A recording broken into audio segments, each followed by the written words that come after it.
Banyuwangi yang telah memfasilitasi kita. Oke, tepuk tangan untuk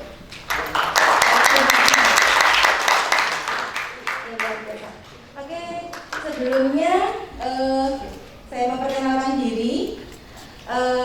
Terlebih dahulu saya putar dulu meskipun ada kendala di video begitu tentang Stikes Banyuwangi. Di sini saya sedikit ada memasukkan unsur promosi ya Bapak Ibu. Karena apa? Ini ada kaitannya dengan sedikit banyak dengan pondok pesantren gitu. Oke, Stikes Banyuwangi salah satu perguruan tinggi yang memiliki jurusan atau prodi di bidang ilmu kesehatan. Sekarang sudah memiliki 9 prodi ya Bapak Ibu. Jadi mungkin selama ini yang dikenal adalah akta belambangan. Oke, dulu masanya Stikes Banyuwangi itu adalah konversi dari akta belambangan menjadi Stikes Banyuwangi begitu. Nah, apa aja jurusan yang ada di sana? Ada S1 keperawatan, yang kedua ada D3 keperawatan, berikutnya ada profesi nurse. Sudah pada tahu nih Pak, Bu? Profesi nurse ya, studi profesi lanjutan setelah S1 keperawatan. Berikutnya yang keempat ada S1 gizi, ini prodi baru 2 tahun Bapak, tapi luar biasa. Kami dari SDM untuk S1 gizi, untuk dosennya insya Allah berkualitas, berkompeten, karena rata-rata alumni IPB semuanya begitu. Kemudian prodi baru yaitu D4 Teknologi Laboratorium Medik atau D4 Analis.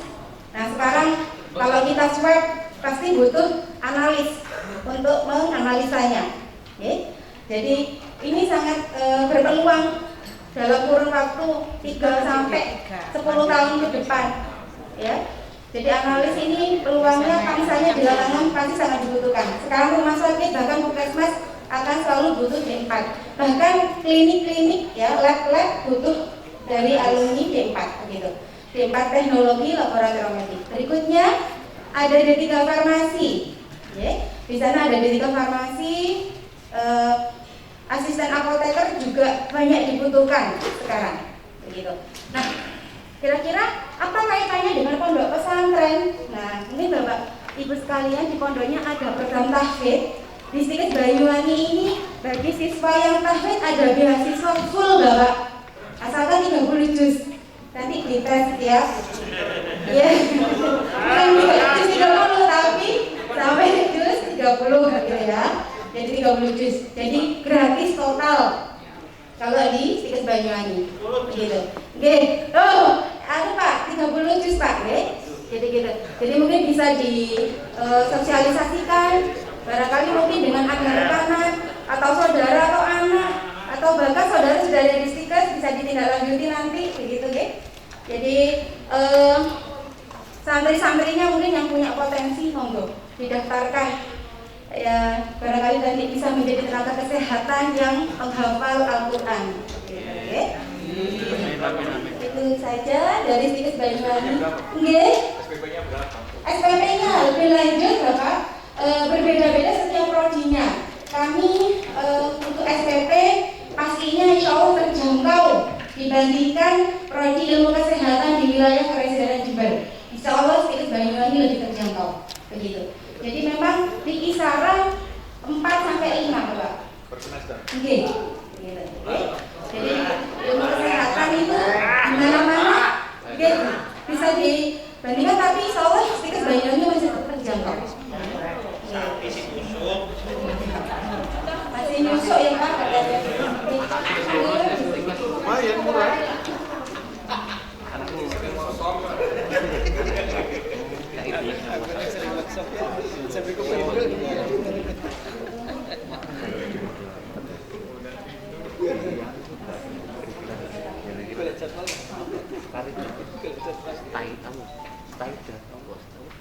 Sebenarnya saya diminta untuk mengisi materi di sini sedikit inferior. Apa ya inferior itu? Kalau istilahnya anak zaman sekarang itu insecure, merasa tidak percaya diri. Karena apa? Di sini ada Ustaz saya, Ustaz Zakaria Budi gitu. Jadi setiap minggu kami ngajinya dengan Ustaz Zakaria. dari Safinda. Nah, begitu. Oke, yang memberi materi santrinya begitu.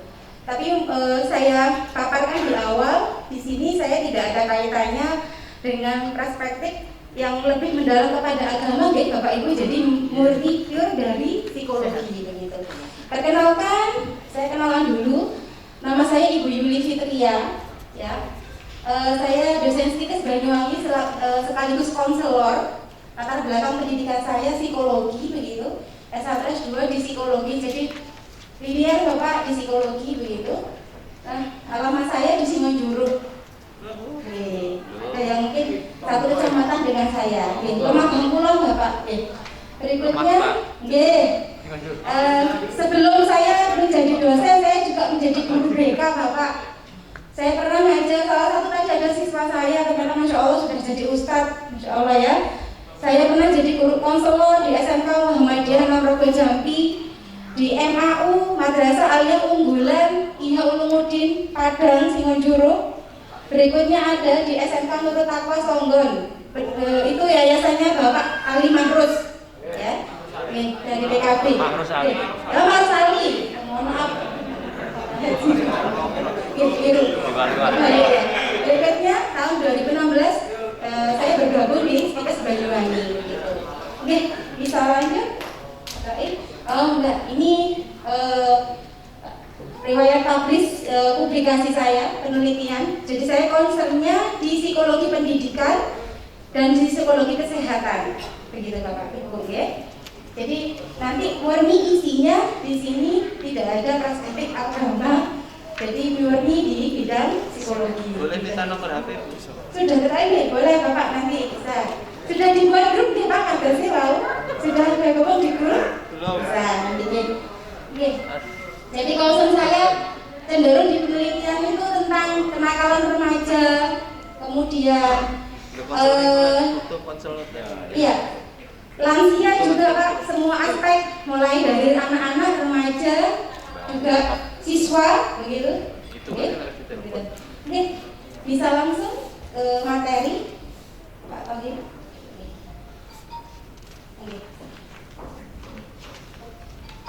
Tema kita upaya peningkatan psychological well-being.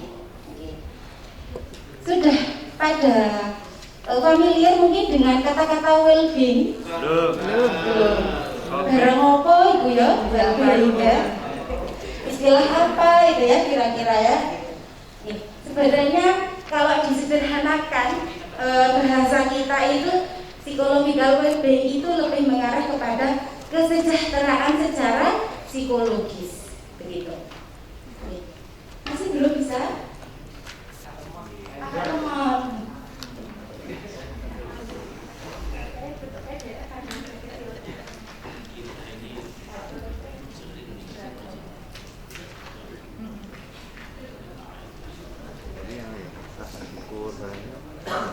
Di sana sudah ada hard copy ya untuk materi. Mungkin bisa sebelumnya dibaca sedikit-sedikit.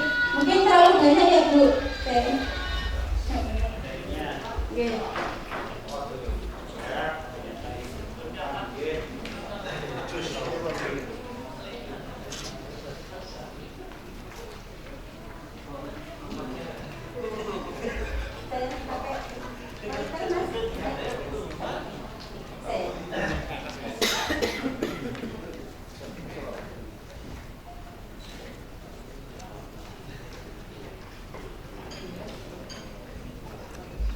Saya sambil jalan-jalan ya Bapak Ibu, ya apa ya, cenderung ke sana, cenderung ke sini begitu. Kalau kebetulan di sini kok ngumpul ustazahnya, di sana cenderung ustaznya. Oke, kenapa? Nah, bisa satu slide aja. Oke. Ya, kurang lagi. Nah, untuk tema saya lebih kepada mengenal PPKM. Bukan pemberlakuan pembatasan kegiatan masyarakat ya. Mungkin selama ini PPKM identik dengan PPKM level 1, level 2 sampai level 4 begitu. Tetapi di sini adalah PPKM yang akan saya paparkan adalah pola penerapan coping mechanism atau coping mekanisme. dalam upaya meningkatkan psychological well-being atau kesejahteraan secara psikologis. Dengan coping mekanisme sudah pernah dengar mungkin? Kopi ya. Kopi kapal laki yang sering dengar, sering minum. Oke. Kira-kira kenapa bisa begitu? Sudah difulkan kan? Grogi lah ya Bu. Kan grogi slide-nya ya? Iya. Difulkan.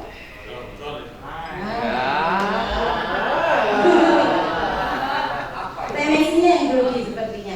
Oke.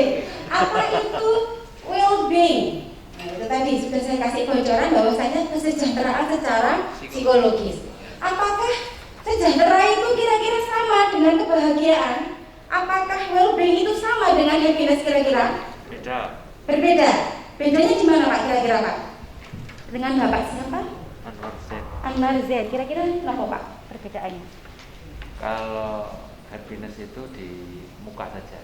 Di muka saja. Nih, kalau kesejahteraan? Kalau itu luar dalam. Luar dalam, lahir batin. Dari Ustazah mungkin ada yang bisa memaparkan apakah happiness atau kebahagiaan itu sama dengan kesejahteraan? Monggo Ustazah. Kira-kira? Ya. Kita bahas dulu ya tentang kebahagiaannya dulu nggih. Ini saya ngambil data. Ngapunten Bapak, kalau akademisi itu biasanya berbasis data nggih.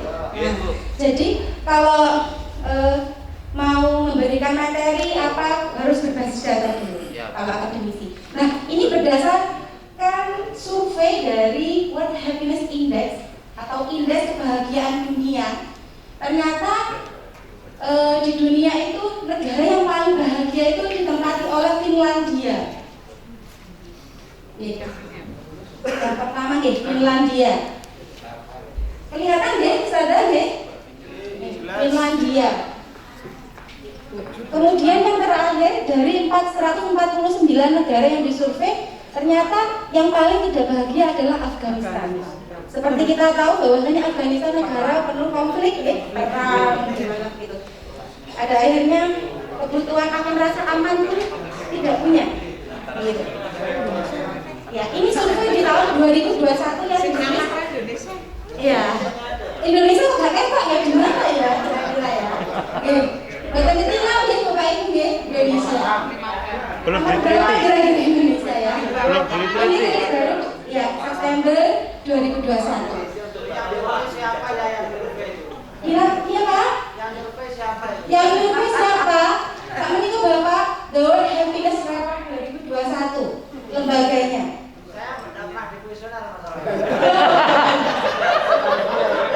Belum pernah mendapat kuesioner. Mungkin belum kenal sama bapaknya.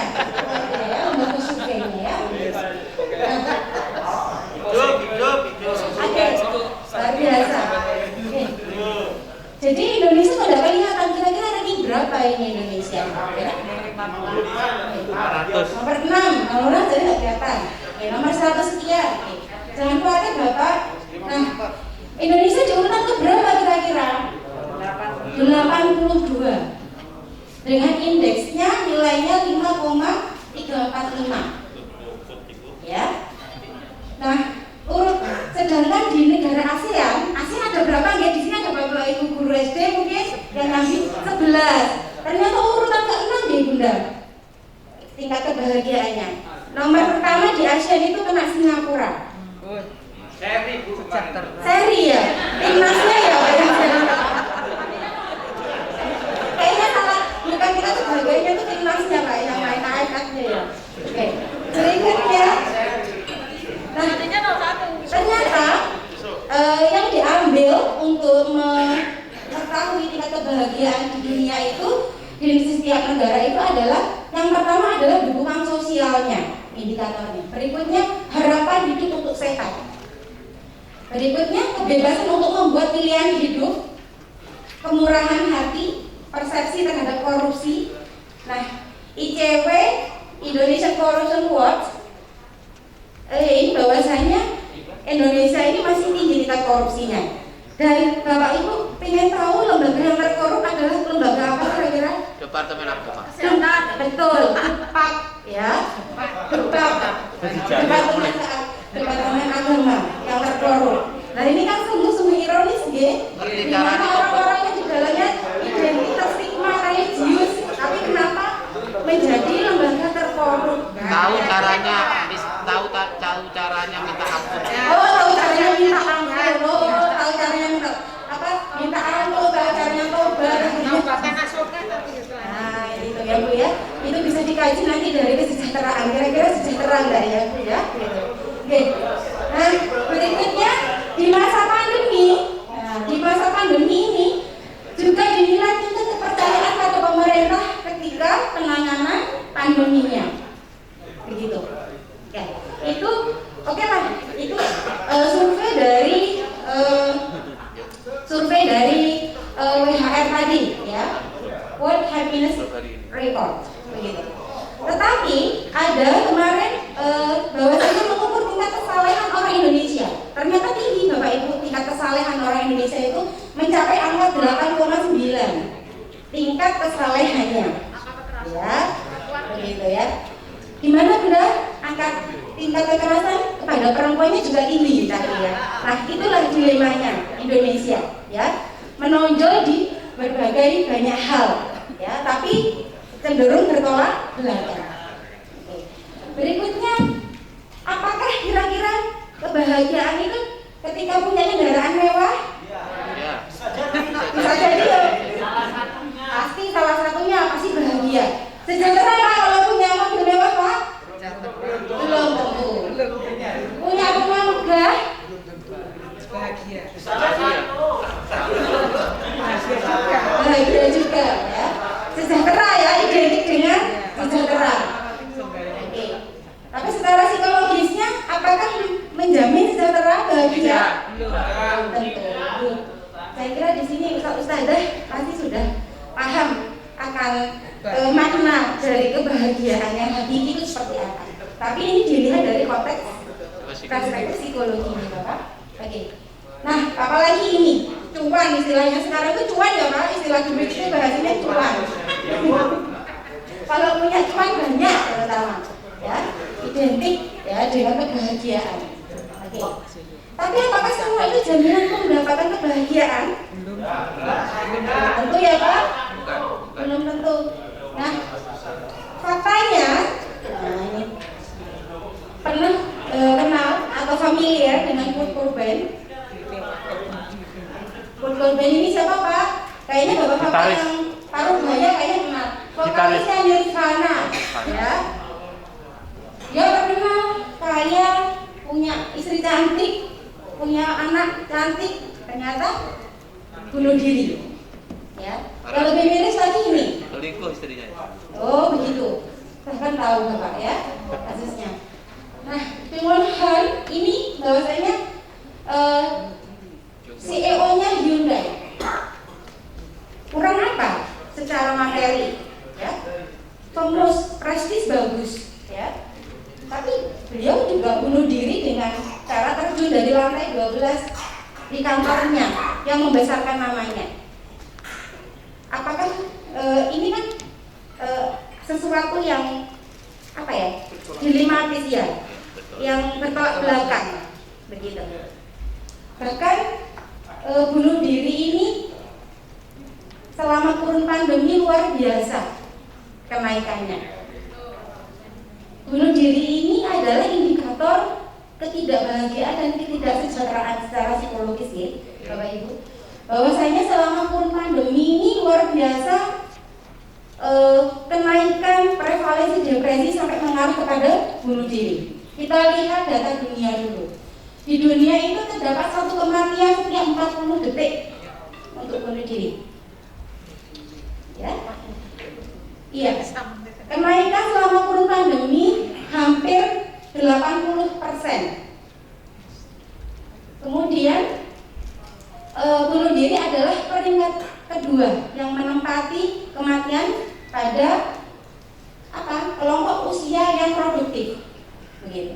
Dan laki-laki yang punya gender laki-laki ini cenderung beresiko 3 kali lipat ya Pak untuk melakukan bunuh diri.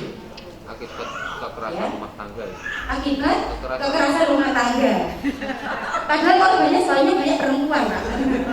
Kenapa yang cenderung yang bunuh diri malah yang laki-laki? Begitu ya. Nah, dan bagaimana hampir di Indonesia sendiri itu setiap tahunnya hampir 9.000 kasus.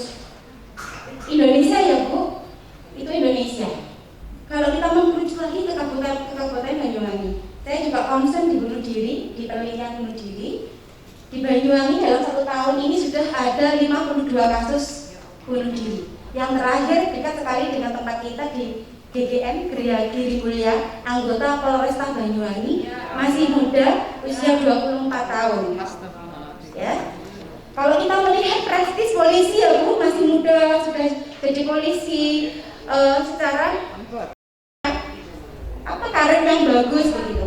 Kita kan kalau orang itu melihatnya sawang sinawang ya Bu ya. Nah, tapi ternyata apa? Mungkin dari kesejahteraan psikologisnya yang rendah. Begitu. Nah ini yang menjadi tanda tanya kita.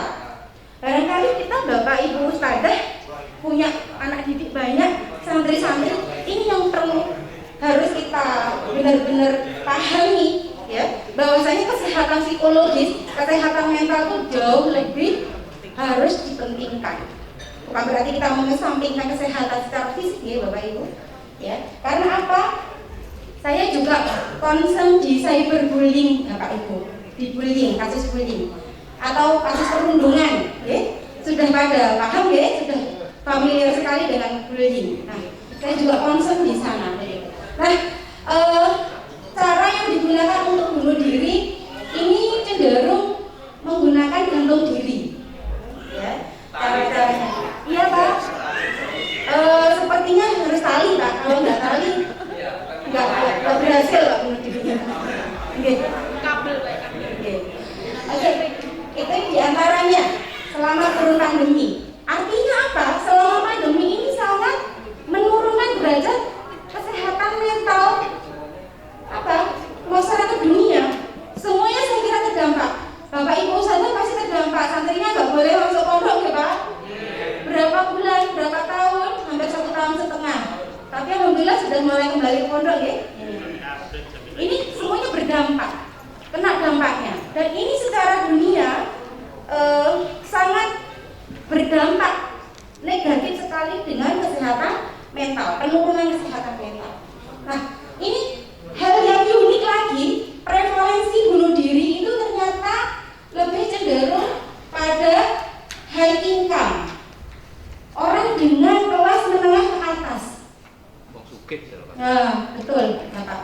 Orang-orang dengan kelas menengah ke atas ini kecenderungannya untuk melakukan bunuh diri sangat tinggi ternyata. Kenapa? Kira-kira Bapak? Banyak utangnya. Banyak utangnya. PHP mantan. Tekanan. Lali Pak. Lupa bahagia. Lupa bahagia. Oke.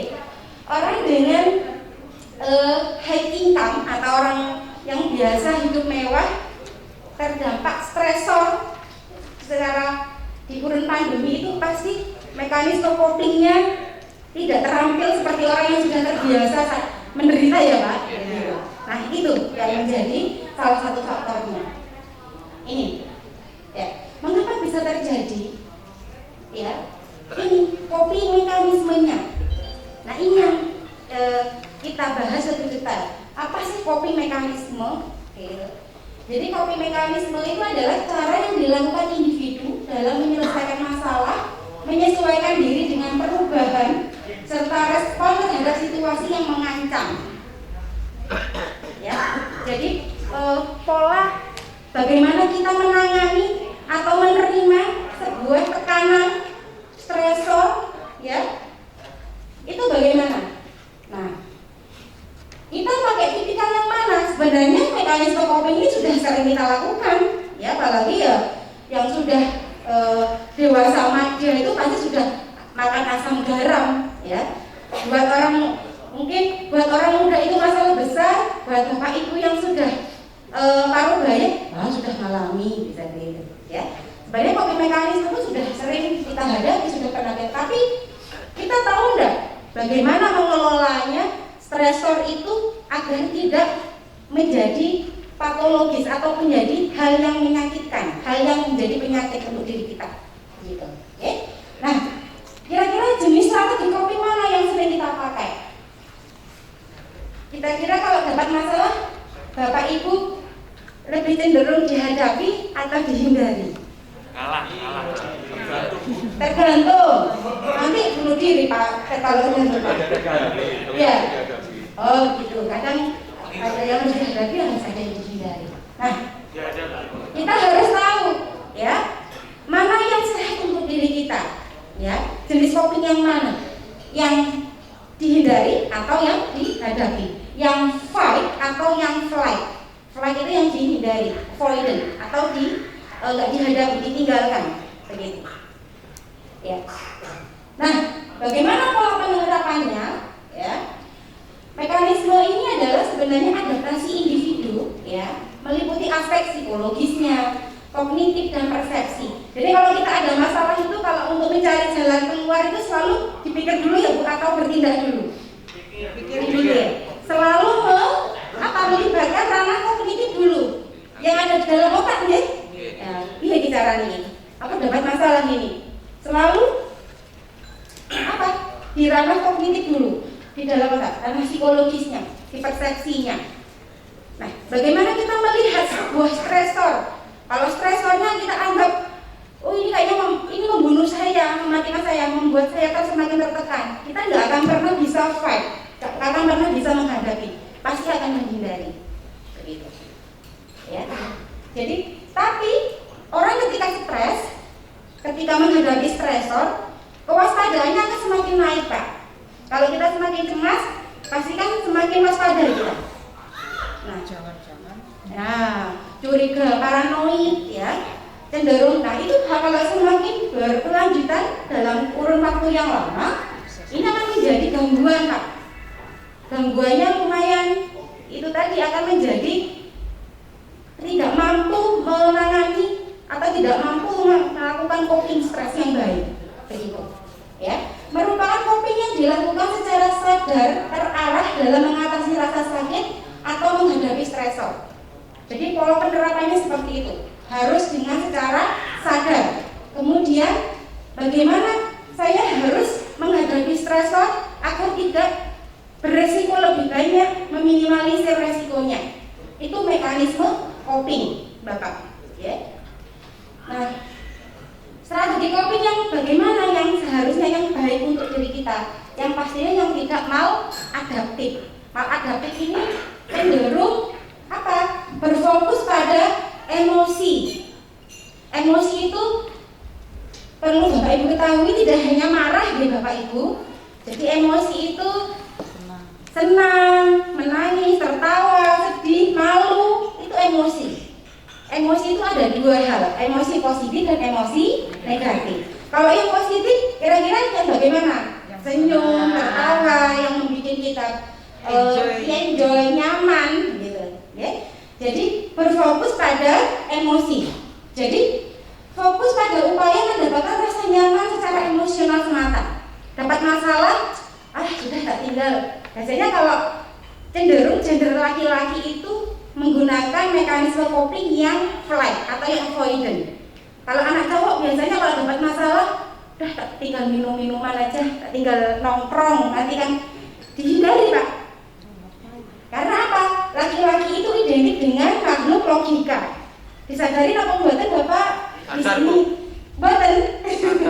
Jadi laki-laki itu cenderung mengedepankan logika. Kalau dirasa nggak menguntungkan ya sudah. Kalau perempuan makhluk perasaan katanya ya Bun. Apa-apa juga baper ya Bun. Nah, baperan. Jadi mau nggak mau, akhirnya perempuan itu tahan terhadap stres, tahan banting terhadap stres. Laki-laki tidak akan pernah tahan terhadap stres. Makanya cenderung menggunakan mekanisme coping yang sifatnya flight, menghindari, begitu. Oke? Jadi perempuan itu lebih tahan terhadap stres. Itu salah satu indikator kenapa jumlah laki-laki di dunia sekarang lebih sedikit Bapak. Ya itu tadi 3 kali lebih beresiko untuk melakukan bunuh diri. Karena apa? Itu tadi tidak tahan terhadap stres. Salah satunya itu pemicunya. Sering dimarah istri. Nah, curhat ya Bu. Curhat. Oke. Jadi begitu. Oke. Ada 3 aspek atau 3 hal yang mengapa jumlah laki-laki di dunia ini sudah 1 dibanding berapa? 7 sekarang ya Pak. Jatahnya 7 Pak sebenarnya Pak.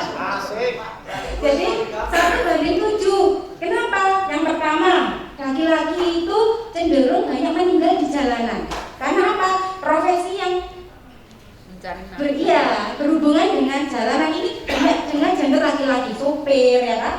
Ini cenderung usia produktif. Yang kedua, tidak tahan terhadap stres itu tadi salah satunya indikatornya. Jadi cenderung ada masalah jalan lintas yang diambil. Makanya tadi di survei juga laki-laki itu 3 kali beresiko begitu untuk melakukan bunuh diri. Nah ini kan ada akhirnya ketika ustadz-ustadzah di pondok pesantren sudah mulai memahami begini kan bisa di apa ya Pak, server kembali deh ke santri-santrinya begitu. Yang ketiga adalah ternyata dari hasil penelitian secara biologi gen, kalau gen untuk laki-laki itu gennya apa? Gen X Bunda.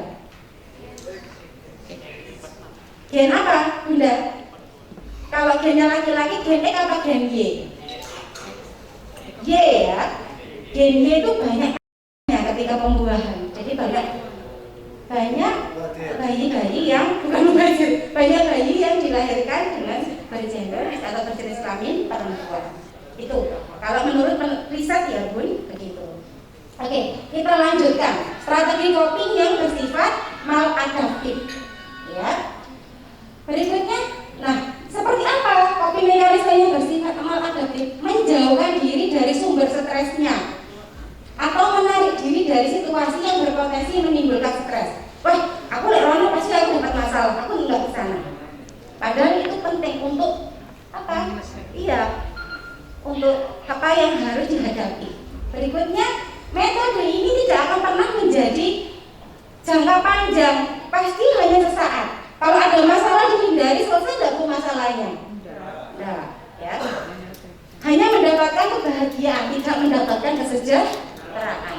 Kalau dihadapi, bagaimana meminimalisir resiko, ya selesai, tidak akan pernah ada pikiran lagi, nggak ada punya tanggungan harus selesaikan sejahtera kita secara psikologis. Tapi kalau dihindari, ya ada masalah, tinggal nongkrong dulu, nanti aja. Boleh kita mengambil jeda untuk apa mereduksi stresor kita, tapi tetap dihadapi, begitu.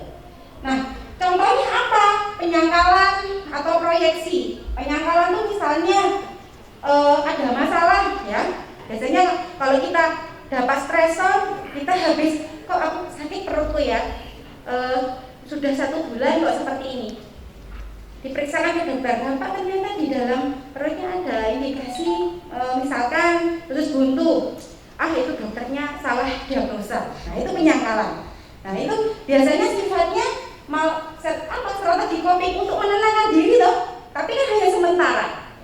Besoknya sakit mikir lagi.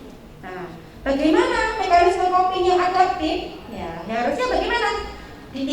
Harus ada periksa lanjutan, ya. Kemudian dirujuk balik kepada spesialis, kan harusnya seperti itu. Nah, ini biasanya strategi coping yang sifatnya penyangkalan atau proyeksi. Iko tonggo kae, tonggo sebelah dulu pernah divonis kanker khusus, sampai sekarang masih hidup. Nah, ini adalah strategi coping yang sifatnya proyeksi. Mencermin proyeksi itu apa? Memantulkan ya Bun ya. Ya, ada yang seperti itu. Mekanisme coping. Dan tidak semua kan apa yang kita persepsikan itu harus dirasionalisasikan atau dianggap masuk akal. Tidak, ya, tidak seperti itu. Nah, itu adalah salah satu bentuk strategi coping yang sifatnya maladaptif. Ini yang tidak baik Bapak, yang sifatnya avoidant itu tadi, yang menghindari, akan cenderung apa? Malah memperburuk, menurunkan kesejahteraan psikologis kita semakin menurun, begitu. Berikutnya, oke, next.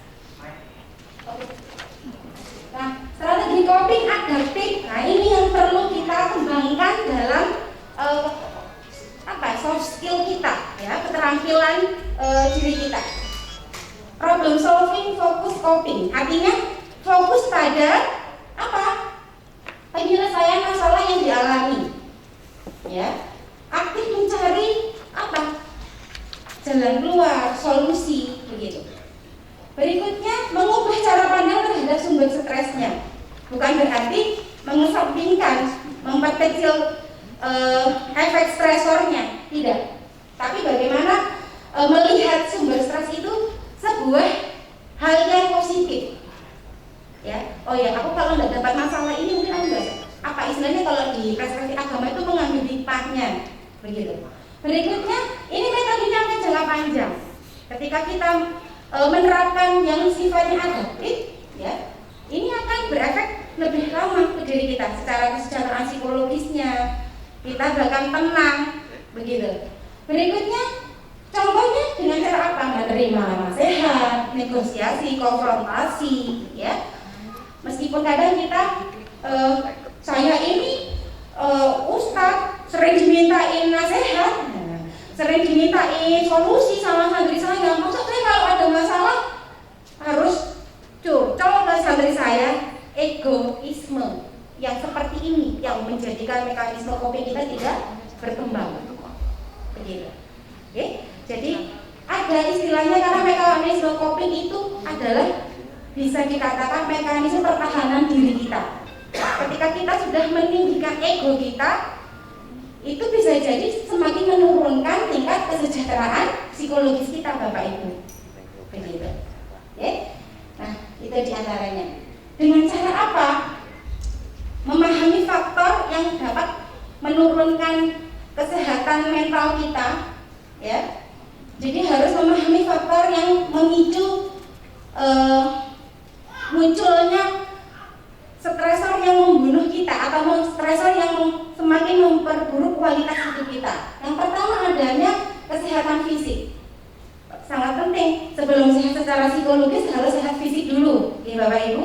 Berikutnya gender, yaitu tadi laki-laki dan perempuan untuk mekanisme copingnya cenderung berbeda. Kalau laki-laki identik dengan avoidant tadi. Nah, mulai sekarang sudah belajar bagaimana kita harus merubah menjadi apa? Mekanisme coping yang sifatnya adaptif atau menghadapi, begitu, oke? Berikutnya ada tipe kepribadian. Di sini Bapak Ibu sudah tahu tipe kepribadiannya seperti apa? Tipe kepribadian itu ada tertutup, terbuka, atau ekstrovert, introvert, atau ambivert. Ambivert itu di tengah-tengah, Bapak. Jadi kalau kita berbicara kepribadian itu senang, kita bisa memahami karakter orang lain, begitu. Kalau kita tahu menilai orang lain itu mudah ya Bapak. Apalagi kalau misalnya kan santri ada ujian, nilainya RS, ya kita mudah. Indikator yang untuk dinilai orang, tapi untuk diri kita sendiri sulit. Tapi yang tahu diri kita ya diri kita sendiri. Saya ini tipikal yang bagaimana? Yang tertutup apa yang terbuka? Orang tertutup itu loh, yang pendiam, pemalu itu tertutup, belum tentu. Iya, atau sekarang bisa dilihat dari medsosnya. Orang terbuka sama tertutup itu bisa Bu. Kalau yang terbuka selalu bikin status setiap menitnya, statusnya banyak ya. Ya kalau misalkan itu penjual online ya berarti sifatnya terbuka semua, ya. Kepribadian terbuka semua. Jadi memang tipikal kepribadian yang tertutup terbuka itu bagaimana orang lain boleh mengkonsumsi atau boleh nggak mengetahui sisi apa yang ada dalam diri kita, bagaimana profil kita. Biasanya orang-orang terbuka itu show up, ya. Boleh kalau ada ini dia ceria, tapi sebenarnya dia membatasi. Dia ceria hanya sebatas di lingkungan aja, di lingkungan pertemanan. Tapi bagaimana jati dirinya, siapa dirinya, belum tentu juga di paparan orang lain. Ya, jadi ada tipe kepribadian ini sangat berperan dalam mekanisme coping. Orang-orang yang tertutup cenderung menggunakan, bahkan penelitian orang-orang yang tertutup ini jauh lebih bagus mekanisme copingnya ternyata. Padahal kalau yang terbuka tuh padahal kan bisa cerita ya ke orang lain, mampu mencurhatkan isi hatinya, bisa meminta bantuan kepada temannya atau siapa karena dia sifatnya terbuka. Ternyata tidak. Orang-orang tertutup itu cenderung cenderung itu tadi lebih mengedepankan kognisinya, berpikir, diamnya tapi berpikir. Makanya mekanisme copingnya bagus. Bukan berarti saya tipikal terbuka kok kelihatannya, masa saya harus berubah tipe kepribadian saya harus tertutup, tidak. Tapi paling tidak itu tadi paham akan penanganan mekanisme atau menerapkan mekanisme coping dalam diri kita masing-masing. Begitu nih Bapak Ibu. Berikutnya ada keyakinan atau pandangan yang positif ketika melihat stresor. Jadi ketika kita mendapatkan tekanan, baik itu secara individu atau sosial, kita memiliki keyakinan, saya pasti bisa menyelesaikan. Ketika kita sudah avoid dan sudah menyerah, give up terlebih dahulu, nanti saya beresiko. Kalau saya ikut-ikutan di sini, saya cenderung beresiko. Ya itu tadi mekanisme coping kita akan tidak pernah berkembang dan menurunkan kualitas hidup kita. Saya yakin Bapak Ibu di sini semuanya pasti setiap hari interaksi dengan santri. Bagaimana indikator orang dengan sejahtera secara psikologis itu salah satunya itu tadi memiliki hubungan yang positif, memiliki hubungan interaksi sosial yang sangat positif. Begitu. Berikutnya keterampilan sosial, bagaimana kita mengelola emosi, ya, bagaimana kita menempatkan citra diri kita di lingkungan, itu salah satunya. Yang terakhir adalah dukungan sosial. Bagaimana dukungan sosial ini sangat penting. Adanya kasus bunuh diri, bahkan di lingkungan terdekat kita, berarti kita tidak menyadari ada orang depresi, ya Bun. Kesannya dia kayaknya bekerjanya polisi ya, tiap hari sibuk, dinas, cakep, ganteng, gak ada masalah, interaksi dengan masyarakat juga bagus. Ternyata dia secara psikologisnya sakit. Kita tidak menyadari. Bagaimana kita menyadari kalau ketika itu tadi kurang dukungan secara sosial, ya. Jadi orang depresi itu kadang kita menyadari, Pak. Kalau depresi itu berarti tahapan di mana ada keinginan untuk bunuh diri, ya. Kalau sebelum level bunuh diri itu ada frustasi, jadi naik ke level bunuh diri. Ada keinginan untuk bunuh diri, itu sudah masuk kategori depresi.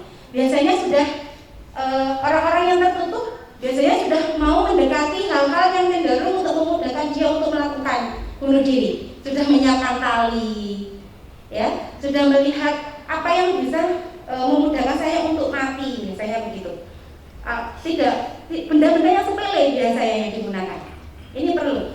Dan sudah menarik diri. Menarik dirinya itu bukan berarti berdiri sendirian, kesepian, tidak. Ya, tidak peduli dengan hal-hal yang bersifat sepele. Misalkan makan, ya, makan pun ya sudah, ya, seenaknya, tidak menghargai akan apa ya, kepuasan hidupnya tidak ada, ya. Sudah hambar gitu. Kalau orang depresi seperti itu ciri-cirinya. Nah, apa yang menjadi indikator sehat secara psikologis? Yang pertama, nah, indikator sehat secara psikologis itu adanya 4 dari 9 kecerdasan kita yang dimiliki, ya. Manusia itu punya 9 jenis kecerdasan, Bapak Ibu. Selama ini Bapak Ibu kalau melihat kecerdasan mungkin dinilai dari kemampuan akademik misalnya, ini benar. Jadi anak cerdas itu pasti nilainya matematikanya tinggi. Perlu Bapak Ibu tahu bahwasanya di ranah psikologi itu mengkelompokkan jenis kecerdasan pada manusia itu ada 9. Oh, kok banyak ya? Saya masuk kecerdasan yang mana kira-kira? Sudah pernah dengar ada 9 jenis kecerdasan pada diri manusia? Sudah ada yang pernah dengar? Belum. Tapi tidak saya masukkan di sini, ya Bun. Yang pertama itu ada intelligent quotient atau kecerdasan secara intelligent quotient, IQ, ya, intelijensi secara kognitif, kemampuan berpikirnya, IQ. Yang kedua ada emotional quotient, apa? Kecerdasan secara emosi, kecerdasan emosi. Berikutnya ada kecerdasan matematik, ya. Nah, ini yang cenderung dinilai orang awam bahwasanya orang yang cenderung intelijennya ini cenderung matematikanya selalu bagus. Tidak, benar, Bapak. Oke. Jadi ada 9. Yang ketiga tadi ya. Kemudian ada kecerdasan spasial. Bagaimana kecerdasan spasial itu adalah itu tadi kecerdasan mengolah gambar, ruang, arsitek itu harus punya kecerdasan spasial yang menonjol di sana.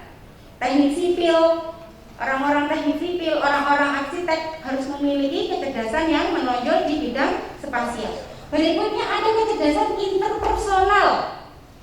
Ya, apa itu kira-kira kecerdasan interpersonal? Dengan orang lain. Betul. Jadi kecerdasan bagaimana mengelola diri kita dengan orang lain. Ya. Berikutnya ada kecerdasan, kalau tadi interpersonal ada kecerdasan intrapersonal. Kalau intra apa Pak? Tadi inter, sekarang intra. Dengan diri kita sendiri. Salah satunya mungkin profesi apa ya, ustadzah itu terstigma harus memiliki kecerdasan intrapersonal. Bagaimana kita mengelola diri kita sendiri. Kalau kita, bagaimana contohnya kecerdasan intrapersonal? Ya, dengan kita, misalnya kita bergumam itu kita bicara dengan siapapun. Berdoa, meskipun dengan hakikinya dengan Tuhan kita, tapi sebenarnya kita kan berdoa dengan diri kita juga. Oke, intrapersonal. Berikutnya ada kecerdasan linguistik. Apa itu linguistik? Bahasa, betul. Jadi profesi apa Pak? Yang orang, ya betul. Jadi wartawan, kemudian apa lagi? Membawa acara itu harus memiliki kecerdasan presenter, ya, harus memiliki kecerdasan secara linguistik. Berikutnya yang terakhir adalah kecerdasan eksistensional. Ya, jadi bagaimana kecerdasan memiliki atau memaknai arti hidup. Itu yang ke-9. Masih 8 udah? Oke. Berikutnya, mohon maaf, satu ada lagi kecerdasan kinestetik. Ya, olah gerak. Kayak misalnya punya santri atau punya anak, lihat tarian satu kali sudah pintar, sudah bisa menirukan. Ini bakat. Bisa jadi itu menonjol di kecerdasan kinestetiknya. Sudah 9 udah? Jadi ada 9. Nah, indikator sehat ini ada 4 dari 9 itu Bunda ternyata. Yang pertama ada cerdas secara emosi. Jadi kita harus mengembangkan kecerdasan emosional kita. Bahwasanya kecerdasan itu memang faktornya adalah genetik, tapi bisa dikembangkan. Ya, jadi kecerdasan itu sifatnya bisa berkembang. Dengan cara apa? Diolah, diasah seperti itu. Oke, cerdas secara emosi. Berikutnya cerdas secara interpersonal, memiliki hubungan yang baik, membina hubungan yang baik dengan orang lain. Berikutnya cerdas secara spiritual. Ini maksudnya adalah kecerdasan intrapersonal, bukan inter ya, tapi intra. Inter tadi mengelola dengan orang lain, mengelola hubungan. Kalau inter dengan diri kita sendiri. Begitu. Yang terakhir ada cerdas secara, ini yang terbaru, bukan berarti ini kecerdasan baru, tapi memang sedang dikaji bahwasanya kecerdasan mengatasi kesulitan atau adversity quotient. Jadi ini memang ada yang masih belum dikokohkan lagi, tapi ini memang perlu dikembangkan dalam diri kita untuk meningkatkan atau mengembangkan pola itu tadi penerapan mekanisme coping pada diri kita adalah kecerdasan mengatasi kesulitan atau adversity quotient. Begitu. Nah, akhirnya kesimpulannya di mana? Ketika kita mampu mencapai pada tahapan yang sejahtera secara psikologis, di mana kita pada tingkatan kemampuan menerima diri kita apa adanya, ya, menerima diri apa adanya. Bolehlah kita memiliki sosok yang diidolakan, kita istilahnya atribusi kalau di psikologi ya, mencontohkan seolah-olah seperti kita idola kita. Misalnya kita sebagai ustadz, aku idola banget sama Ustadz Jeffrey Al-Bukhari almarhum misalnya. Kita pada akhirnya dalam segi dakwah, segi mencontoh, baik itu cara penampilan, cara ngomong ya boleh. Tapi tetap untuk menjadikan diri kita secara psikologis ya harus jadi diri kita sendiri. Jadi apa adanya begitu. Bahkan karena apa? Kita tuh pasti memiliki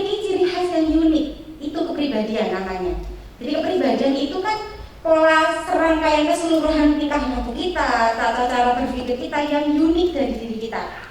Anak kembar identik itu Bu, yang satu rahim, satu ari-ari, itu pasti berbeda kepribadiannya.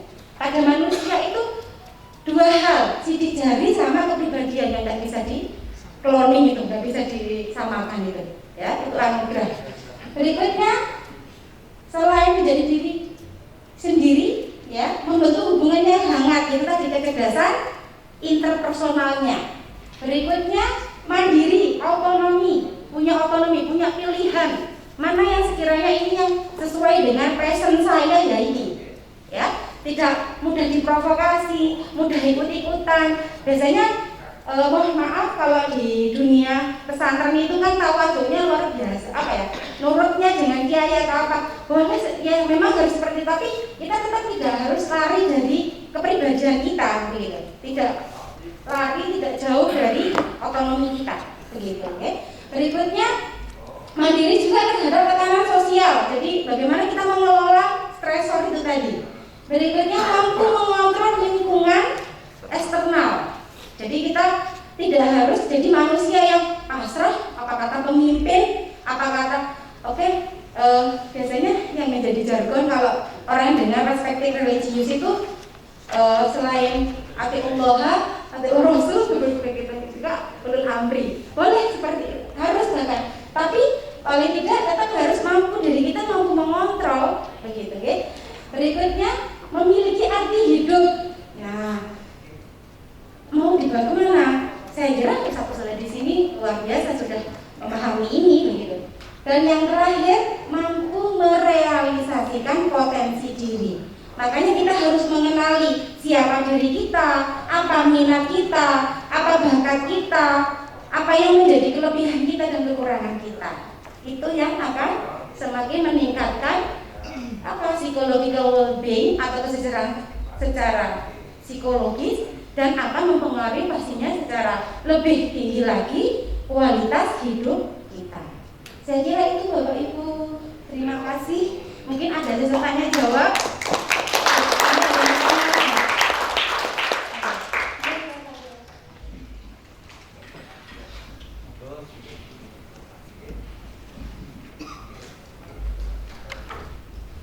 Silakan Bapak Ibu saja mau bertanya, mumpung ketemu. Ngantuk mungkin. Oh, enggak, silakan. Yang belakang dulu yang angkat tangan.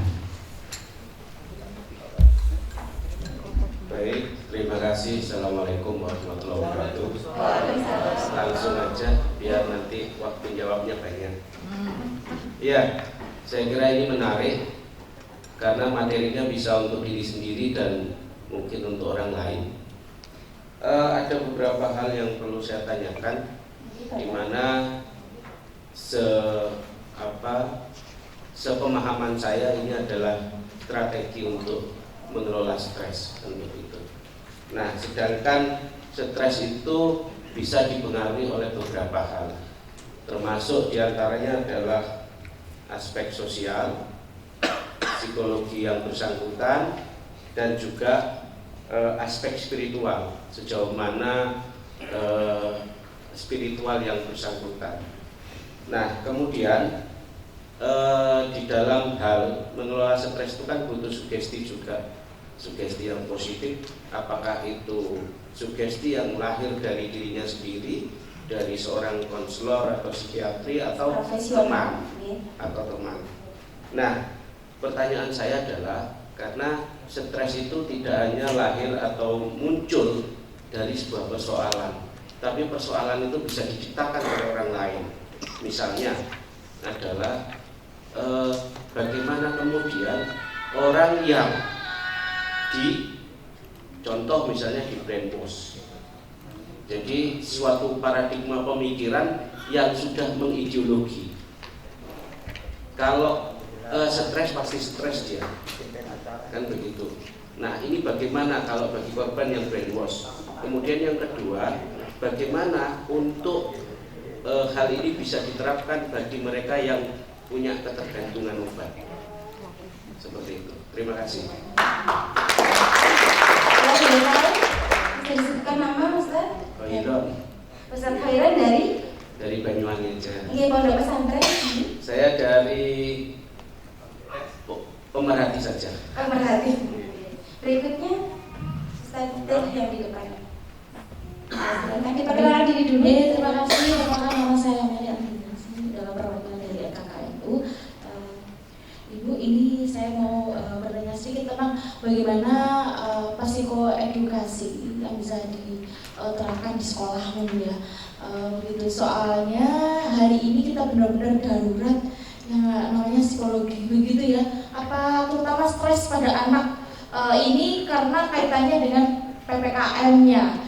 Kan kita harus daring begitu ya, itu stresnya luar biasa. Lalu bagaimana cara manajemennya atau bagaimana cara kita menyampaikan kepada anak-anak seperti itu. Lalu yang kedua, ini sedikit menyimpang tapi saya benar-benar penasaran untuk bertanya terkait dengan orientasi seksual anak begitu ya. Biasanya itu tumbuh mulai dari dia sekolah. Ketika dia sekolah itu sudah mulai terlihat nih dia lebih cenderung ke gender perempuan atau gendernya lebih ke laki-laki, berbeda dengan dirinya misalnya begitu ya.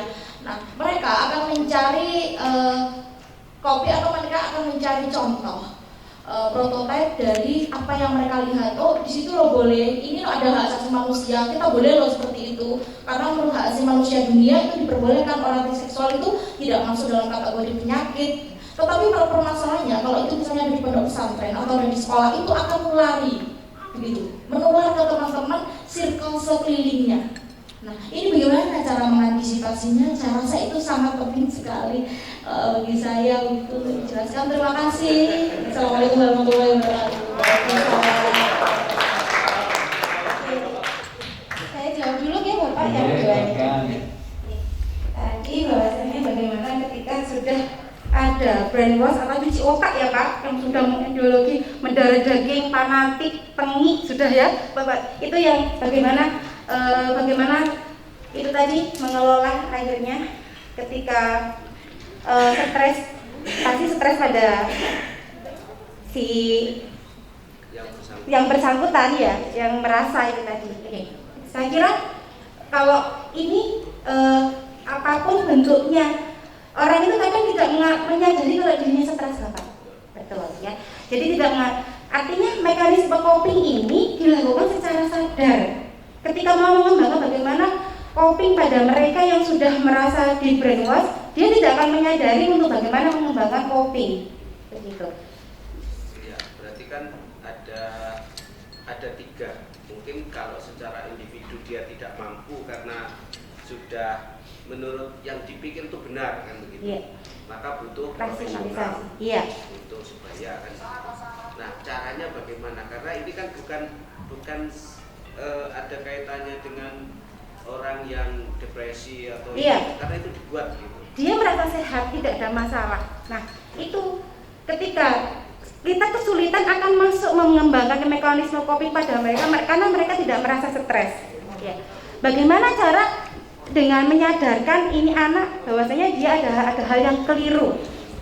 Bisa jadi yang terakhir itu tadi faktor untuk menurunkan tingkat stresnya bahwasanya dukungan sosial Bapak. Dukungan sosial. Jadi sugesti dari luar. Karena memang kita tidak bisa ya merasionalisasikan orang itu bahwasanya ini hal yang salah menurut kamu, bahkan akan mental pada akhirnya. Gitu. Dukungan sosial yang perlu sangat berperan di sana. Kita lihat Bapak. Semoga bisa menjawab. Berikutnya dari Ustazah. Adiksi belum ya? Adiksi, ketergantungan pada.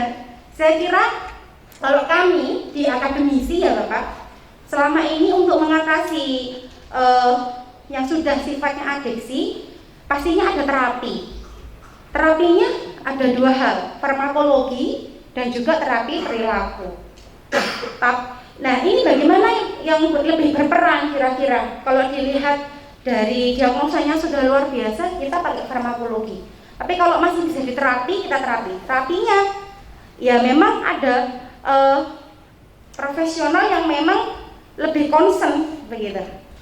Kalau saya di sini kebetulan di magister sainsnya Bapak, saintisnya, saya ilmuwan psikologinya, tidak keterapannya.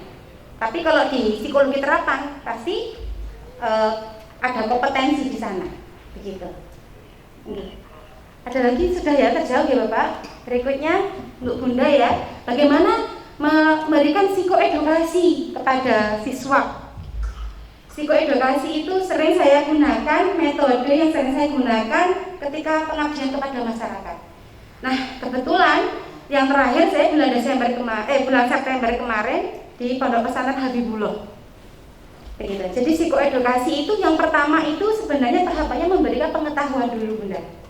Setelah memberikan pengetahuan, ada pembiasaan, diterapkan dengan cara dibiasakan. Jadi psikoedukasi itu sifatnya tidak instan. Jadi ada tahapannya, begitu. Setelah ada pembiasaan, tadi ada pengetahuan, penerapan atau dengan cara pembiasaan, yang berikutnya ada evaluasi. Baru kita evaluasi. Itu tahapannya memberikan psikoedukasi kepada peserta didik lah, ya, seperti itu. Kemudian tentang orientasi seksual. Orientasi seksual itu sudah masuk gangguan ya Bunda, bukan berarti itu hak asasi. Mungkin kalau di negara luar itu hal yang biasa, tapi kita orang timur, notabene Indonesia orang yang religius, saya kira memang harus ada undang-undang yang memang dari unsur kesehatan dan juga praktis agama yang memang harus, yang memang sudah diharamkan begitu ya, sudah jelas begitu. Orientasi seksual itu sesuatu perilaku yang menyimpang dan menjadi gangguan. Dikatakan gangguan karena apa? Psikopatologi itu salah satunya adalah membahas tentang deviasi perilaku seksual. Jadi misalkan ya LGBT, kemudian mohon maaf, parafilia, pedofil, ini sekarang lagi booming. Ya, kebetulan saya juga lagi mau riset tentang grooming Bunda.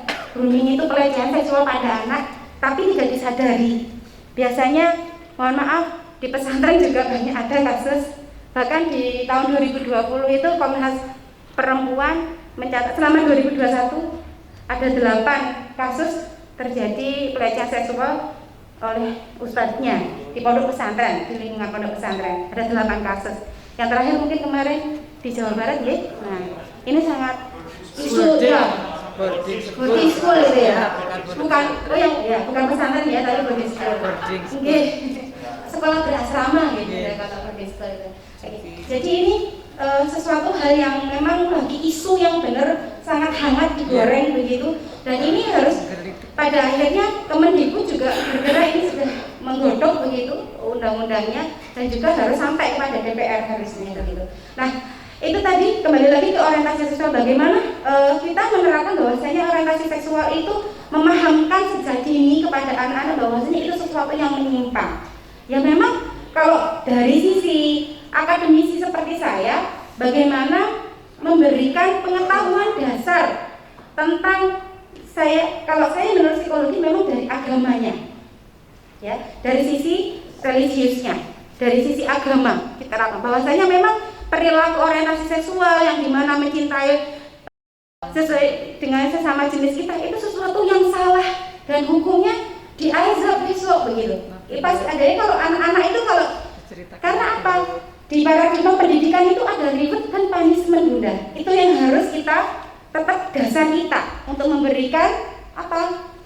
Metode pengajaran. Tetap ya Bapak Ibu, meskipun reward and punishment itu ada pro dan kontranya, tapi tetap kalau kita melakukan kesalahan, nah orientasi seksual itu kesalahan. Punishmentnya apa? Mungkin kamu sekarang tidak merasakan, ya, tapi kamu akan gejalanya akan merasakan. Kamu bisa sakit secara misalnya kena HIV/AIDS, ya, kemudian infeksi seks menular, ada gejalanya. Mungkin itu punishmentnya, hukumannya. Belum lagi kalau ketika kita meninggal nanti. Nah, dasarnya pengetahuan dasar ketika anak-anak, mohon maaf, kalau di teori psikologi, teori Freud, Sigmund Freud, ya, kepribadian anak itu terbentuk di usia 6 tahun Bunda. Golden age. Jadi usia 6 tahun itu masa terbentuknya kepribadian. Dimana ketika usia 6 tahun ini banyak mengalami traumatik, misalnya kekerasan dari orang tua atau mungkin kekerasan verbal. Ini akan cenderung menjadi kepribadian sampai jangka panjang.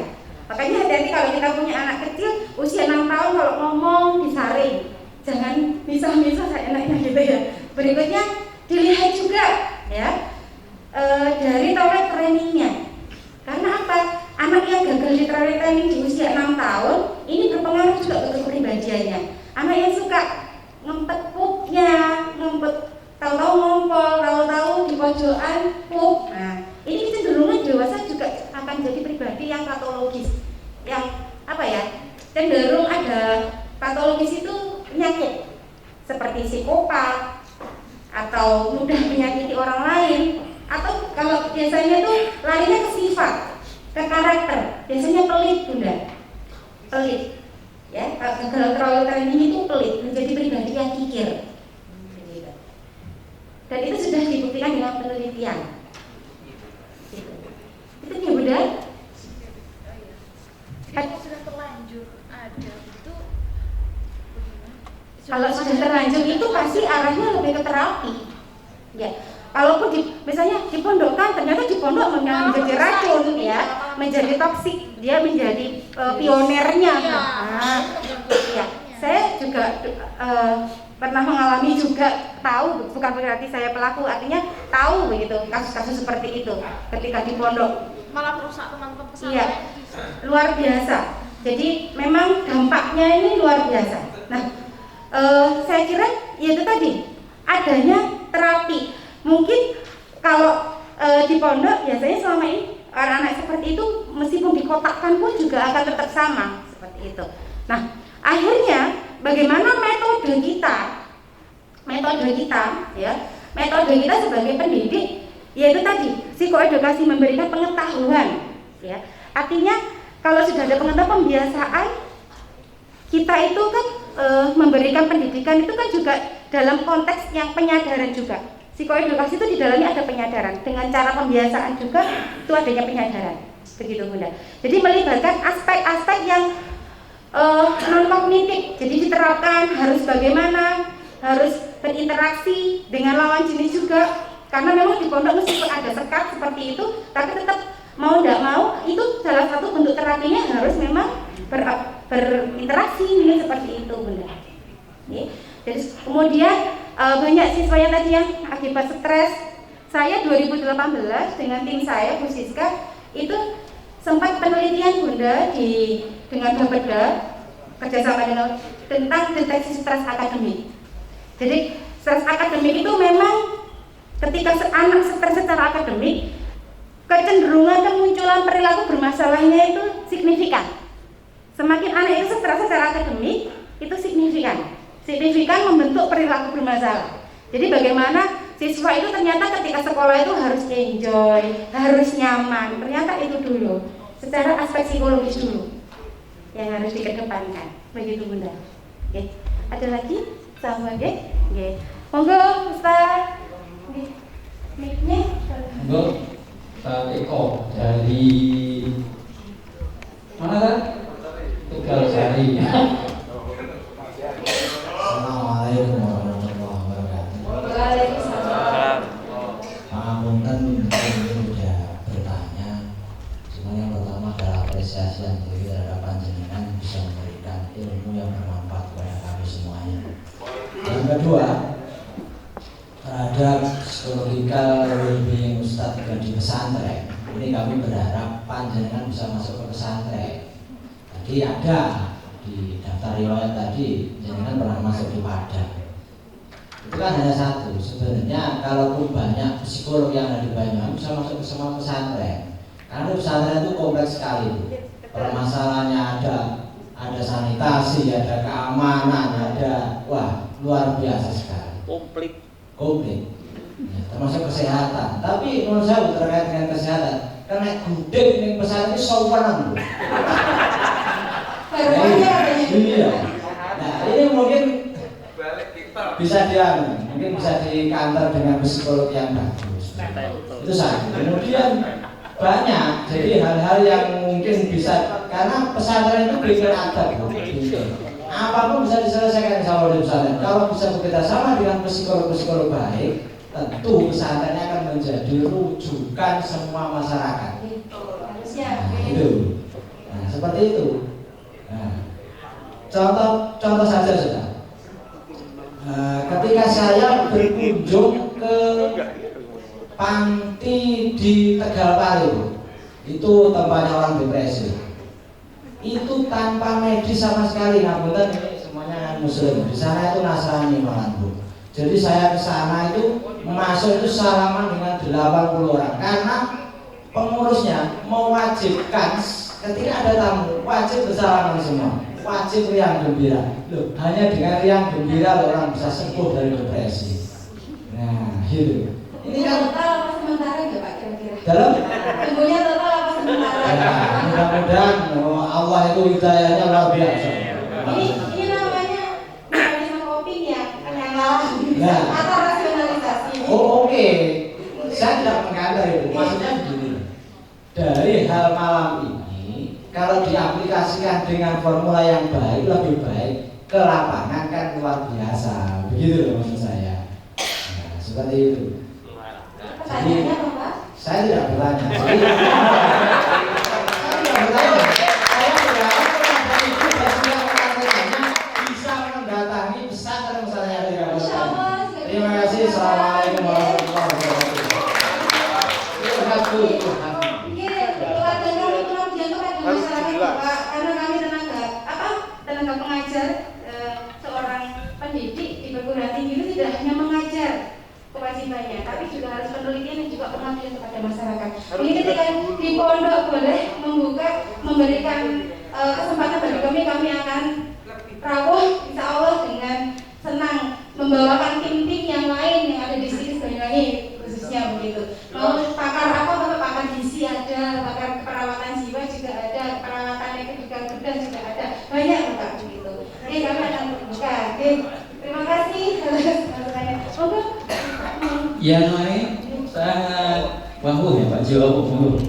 Kalian promo kampus Bu. Oke, memang itu Pak harus dijadikan kewajiban bagi setiap tenaga pengajar di Sikes Banyuwangi harus mempromosikan. Assalamualaikum warahmatullahi wabarakatuh. Waalaikumsalam.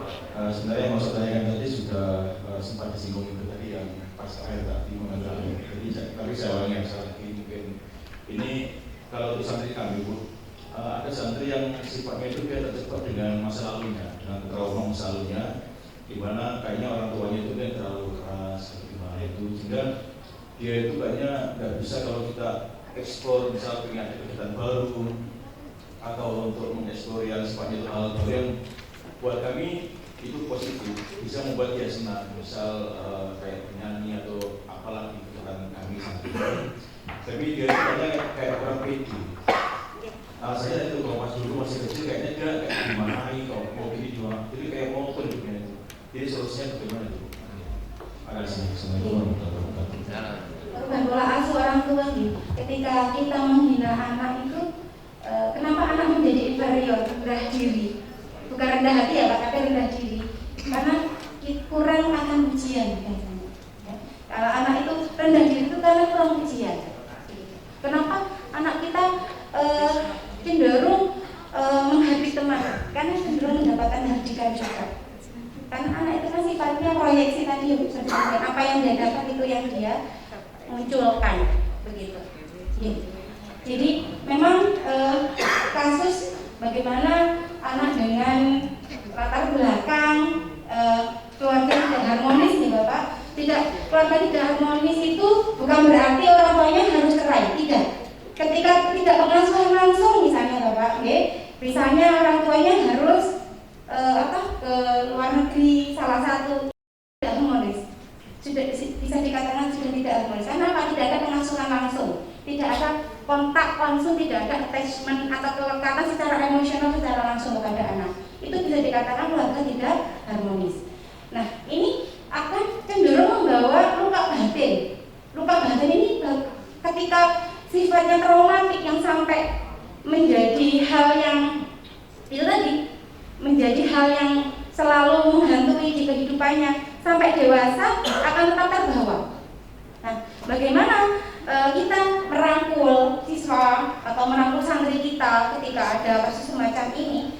Pastinya ada metodenya Bapak. Sebenarnya kita harus tahu dulu, kalau di ilmu psikologi harus tahu, kita harus dites dulu. Tesnya ada istilahnya tes minat bakatnya, Jadi tes minat bakat itu mungkin kalau guru-guru BK ada instrumennya, tapi kalau di psikologi itu kita harus tahu passionnya. Ini anak bukan berarti tidak semua juga, tidak menggeneralisasikan anak-anak dengan dari latar belakang keluarga harmonis tidak berhasil ya. Tapi paling tidak dia tahu passion. Kita harus tahu passion. Passion itu dia kesenangannya meskipun sendiri apa yang bisa dikembangkan. Jadi melihat kelebihan dari ini anak. Meskipun kita rambut bisa jadi dia tipikal ya itu tadi dia terbuka tapi tidak suka dengan interaksi. Ada nggak orang yang terbuka tapi tidak suka dengan interaksi? Ada yang merasa mungkin saya tuh lebih banyak teman di medsos daripada teman langsung. Mungkin selama ini saat ini biasanya sudah disadari kita komunikasi sering lebih banyak di medsos, banyak teman baru, muncul teman baru dari medsos. Nah, ini anak-anak seperti ini bisa dikembangkan dengan melihat kelebihannya. Dengan cara apa? Menelusuri diri anak-anak. Begitu.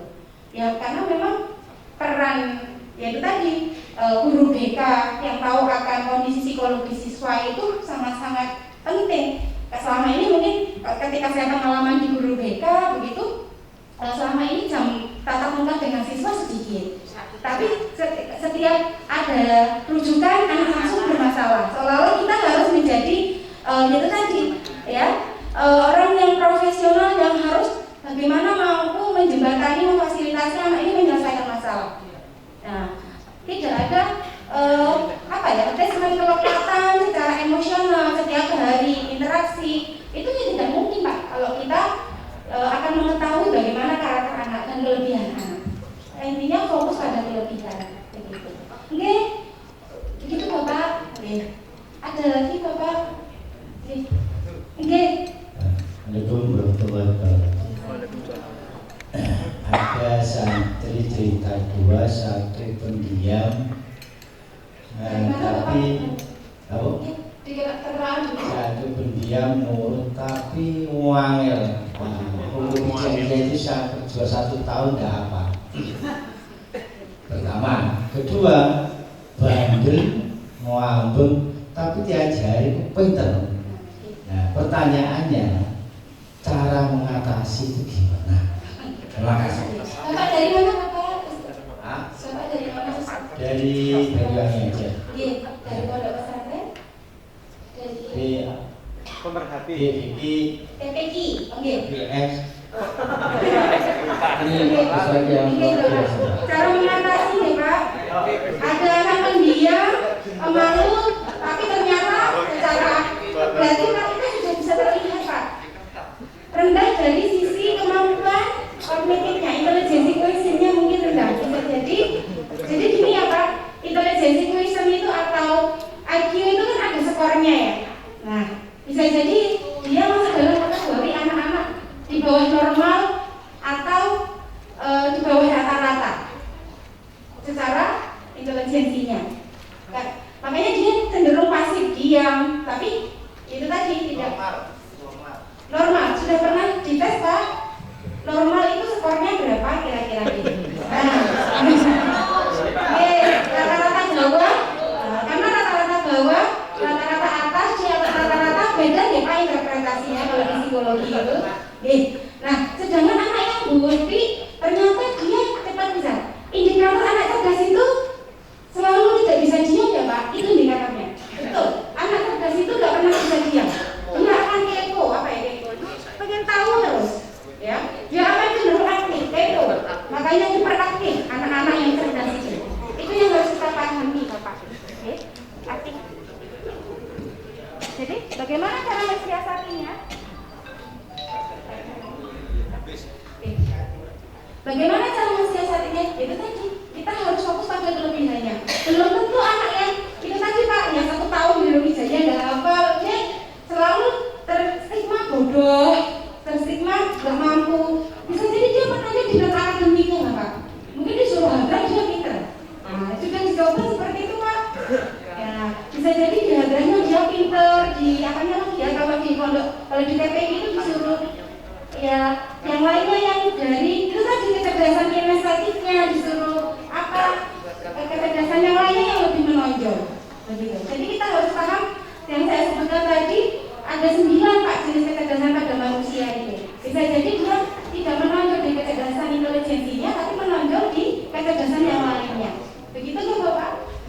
melihat kelebihannya dan kekurangannya. Oke, masih ada lagi? Masih ada dua, yang yang utara dan yang tengah.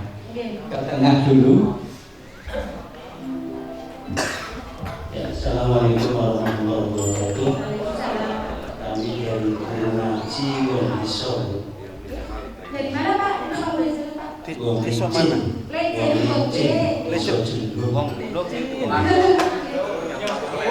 Sebelumnya kami mengucapkan banyak terima kasih karena yang disampaikan dia merupakan bermanfaat bagi kami.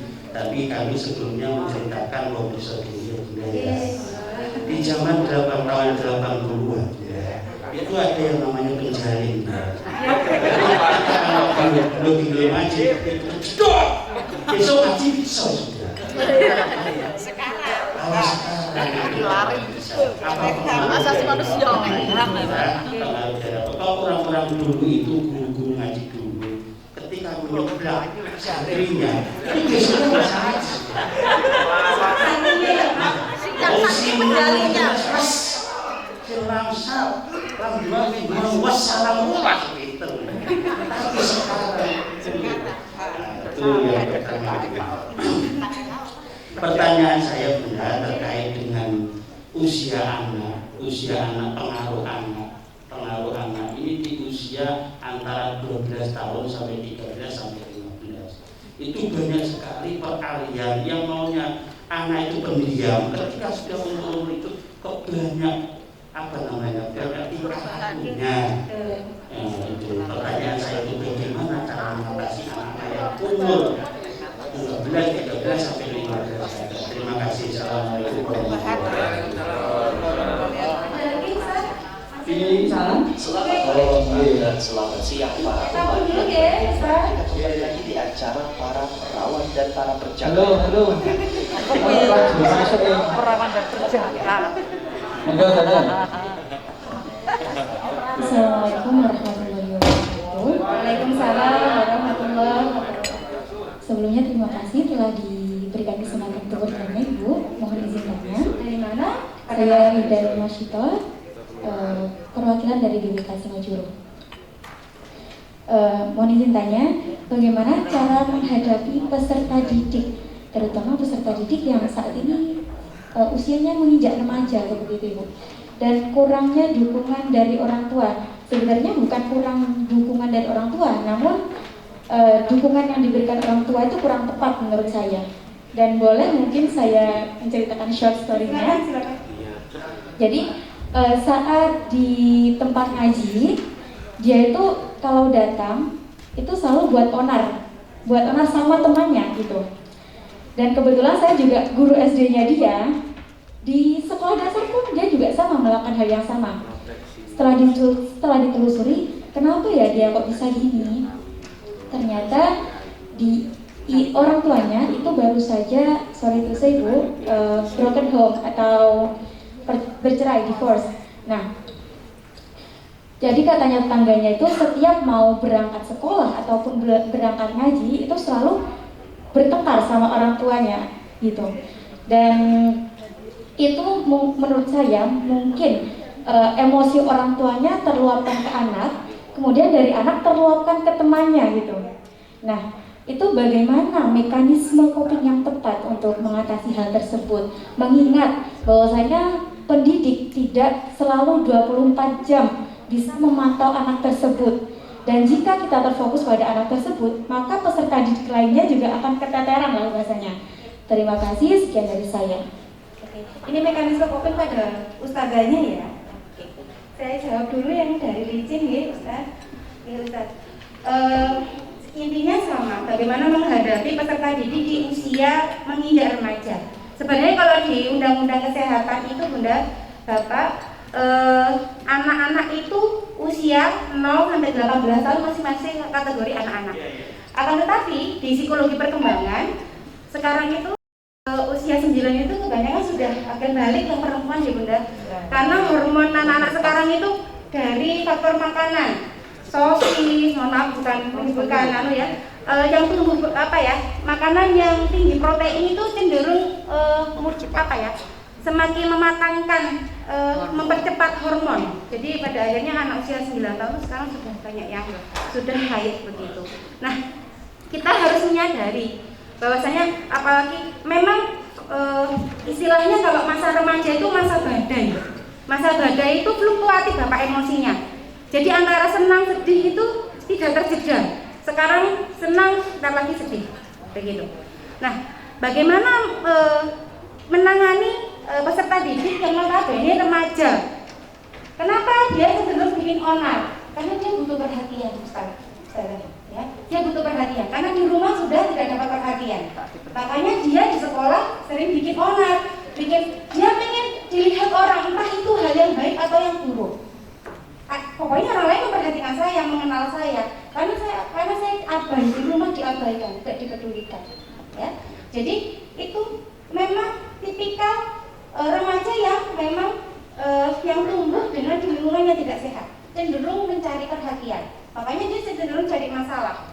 Nah, nyambung lagi dengan Ustadz, bahwasanya bagaimana kita memegang peserta didik yang notabene remaja yang selalu fluktuatif dari emosionalnya, kemudian motivasinya juga demikian.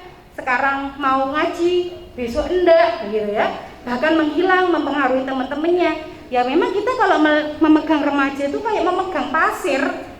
Kalau kita terlalu dikencengin ya kita tidak dapat apa-apa, terlalu dibiar ya kita juga tidak dapat apa-apa juga.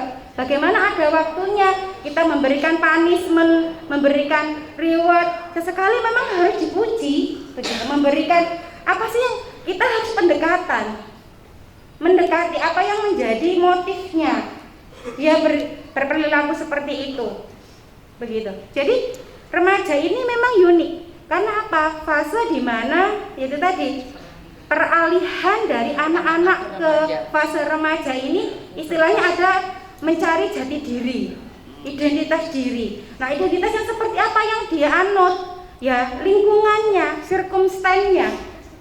Ketika lingkungannya toksik atau beracun, anak-anak yang tinggal di tengah-tengah lokalisasi dengan anak yang di tengah pondok berbeda enggak Pak kira-kira? Beda. Gitu. Jadi kita sebagai pendidik makanya yang disampaikan tadi, kalau anak dulu zaman apa ya Pak, kalau kita angkatannya, kalau sekarang kan era milenial, generasi X ya, generasi Z. Mungkin kita generasi apa? Sebelum Z apa? Y atau W ya, generasi W mungkin ya. Ada ustadznya pakai bawa penjalin, blak gitu aja, besok bisa ngaji. Lah sekarangnya blak nanti dilaporkan polisi Pak. Repot juga sekarang itu ya. Terbentur sama aturan ada hamnya bagaimana ya Bu ya, gitu. Nah ini, jadi ini serba dilematis akhirnya nggih. Kados kita sebagai tenaga pendidik, saya juga sudah mengalami Bu. Jadi guru BK di jurusan otomotif yang notabene semuanya laki-laki. Bagaimana saya menghandle? Nah, saya perempuan. Bisa nggak ya? Bisa dengan cara pendekatan. Kita harus mendekati. Jadi remaja itu tidak dengan cara dihardik atau dibatasi terus Bun.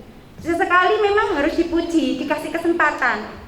Yaitu tadi untuk melihat kelebihannya di sana. Begitu deh, sekaligus menjawab dua pertanyaan. Oke.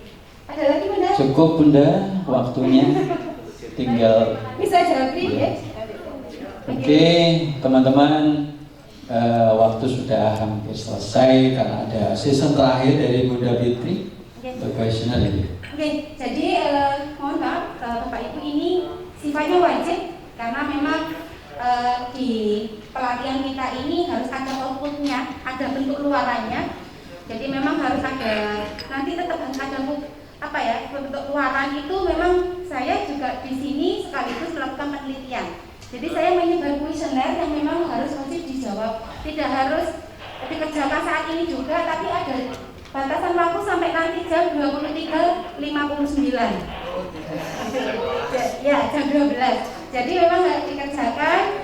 Sifatnya tidak mengerjakan tugas, tapi menjawab pernyataan, bukan pertanyaan ya. Memilih pernyataan di mana yang pernyataan itu yang sesuai dengan gambaran diri atau mendekati dengan gambaran diri masing-masing Bunda dan Bapak-bapak, Ustaz dan Ustazah, begitu, oke? Tidak sulit, pasti mampu, pasti bisa menyelesaikannya, begitu. Ada linknya yang di share nih di grup ya, sudah tergabung dengan grup semuanya? Oh iya, ditampilkan di layar. Oke, terima kasih atas kesempatannya. Semoga bermanfaat apa yang sudah kita sharingkan bersama. Bisa diterapkan untuk oleh-oleh atau diterapkan untuk santri-santri yang ada di rumah. Saya akhiri, wabillahi taufiq wal hidayah.